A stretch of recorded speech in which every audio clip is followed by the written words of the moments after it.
આજ અમે લઈને આવી ગયા છે કાળજાળ ગરમીની અંદર તમને પણ ઠંડી ચડાઈ દે એવી પ્રોડક્ટ. આ છે આપણું ભાઈ મિસ્ટર બટલર સોડા મેકર.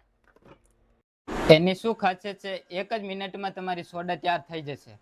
સૌથી પહેલા બેકમાં ગેસની બોટલ ચડાવી દેવાની છે.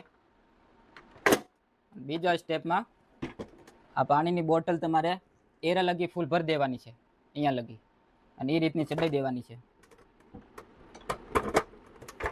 1-2-3 વાર પ્રેસ કરો ને તો તમારી સોડા થઈ જશે તૈયાર, ફૂલ સ્ટ્રોંગ.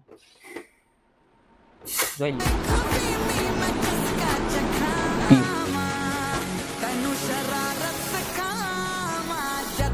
આવી ગઈ ને મજા? તો તમારે પણ ઘર બેઠા સોડા પીવાની મજા લેવી હોય તો પહોંચી જાઓ જે ખોડિયાર વાસણ ભંડારમાં. ને આ રીલને વધુ શેર કરો, લાઈક કરો અને ફોલો કરતા ભૂલતા નહીં. Thank you.